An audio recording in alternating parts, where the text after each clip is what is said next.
Good morning and welcome back to your Feel Good Breakfast Show. And we're going to do exactly that. Make sure that you're feeling your best self as you enter into Tuesday. And welcome to today's segment on what's lurking in your home, where we will be discussing an important topic for all dog owners, and that's parasites. Now, many of us believe that our indoor dogs are safe from these hidden dangers, but the reality might actually surprise you. Now, joining us at the table is Dr. Vince Buerta, and he's going to shed some light on the risks our furry friends face, even within the confines of our homes. Doc, thank you again for being here as always. Pleasure. Thank you for having me. Goodness, let's get straight into it.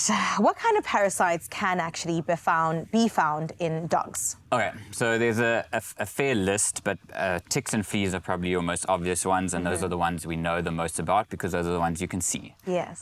But obviously you get internal parasites, and that's things like your worms, and there's a couple different types of worms that dogs are susceptible to, especially from a South African standpoint.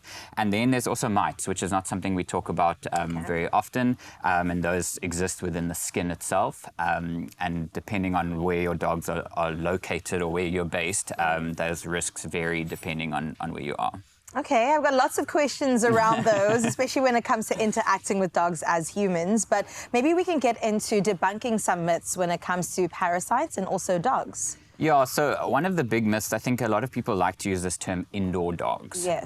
And the thing is that in South Africa, it's very rare that we have true indoor dogs. Yes, there are some areas where people do live in a flat and maybe their dog is not leaving their property very often. But for the most part, we take our dog on walks. We take our dogs to places where other dogs are, because also in South Africa, we do have specific areas where dogs go to. So we have our dog parks. So even in the big cities, when you're living in an apartment, you still go down to a dog park. And you don't know where those dogs have been, that your dog is coming into contact with those areas. They might not even be coming direct contact with the dogs, but they're in the areas where those dogs have been. And you yourself, so if you're walking down the street and you've walked somewhere where another dog's been and you stand on a dog poo, or you just stand on a worm egg and you then bring that back into your house, your dog comes and sniffs you. So this idea of an indoor dog that absolutely carries no risk of parasite doesn't really exist. Okay.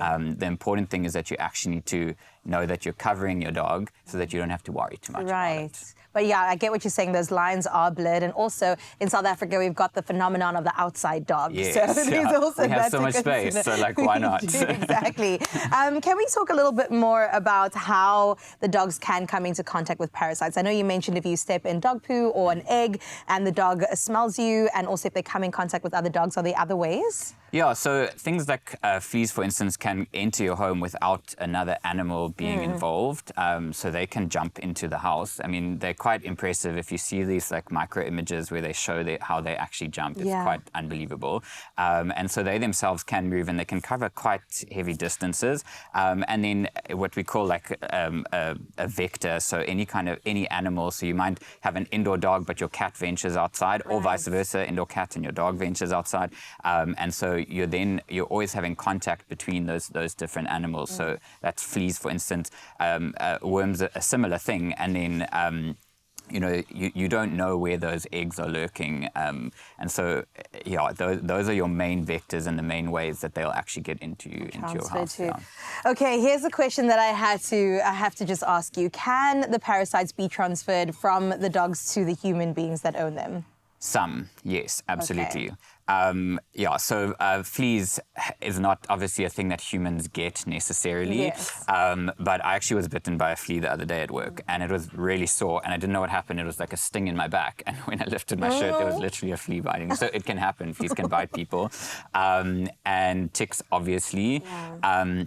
There are some worms that are transferable between dogs and humans. It's not a thing necessarily that all worms that dogs get can infest humans, but there are some that can. And one of those is hookworm, which we do see a fair amount of, and it can affect skin in humans and intestines in dogs. So it can be a little bit confusing, and it's probably a whole sort of lecture in itself, but the reality is there are things that can be transferred. And then your mites, so the things that cause mange. So there's two main types of mange that we see in South Africa. The one is demodectic mange, which humans can't get, and then there's sarcoptic mange, which is what humans can get as mange, or what we call scabies. Sure, Yeah. Right. Oh my gosh, Doc, thank you so much Makes your skin for being crawl here. a little bit. Eh? Absolutely, that's how I'm feeling. I'm like, oh my gosh, there's something biting me right now. But thank you so much for always coming through with all of the great info that we have. And listen, caring for the companions who care for you, I've got a solution for you, okay? NEXGARD has got your furry friends covered with proven efficacy against the broadest range of troublesome parasites like we've spoken about today, all in a monthly tasty beef-flavored chew, and I'm sure they would enjoy that. Now, NEXGARD Spectra is available in 5 sizes, adapted to dogs and puppies according to their weight. And both these products are, of course, available in a convenient 1-month or even 3-month protection pack. So NEXGARD has got you covered. Don't even worry about it. You and your canine companion also have the chance to win a 2,000 Rand cash prize to enjoy together, plus a special surprise treat. Now, to become a winner, all you have to do is simply reply to the competition post on Expresso's Facebook, X, or even Instagram pages, and just tell us this one thing. If your dog could talk, right, what do you think they would say they love the most about spending time with you? Now, remember to include hashtag NEXGARD and also hashtag Guardians of Love in your answer. Now, this competition does close at midday this Friday. It's the 12th of July. And of course, T's and C's apply. And all of that can be found on expressoshow.com. Doc, thank you so much for being here. Such a pleasure. Next time you come, please bring your dog with you. I will. I missed him today. He was so comfy. I couldn't bring him with. He was like snuggled up with his blanket and this wind and weather and no.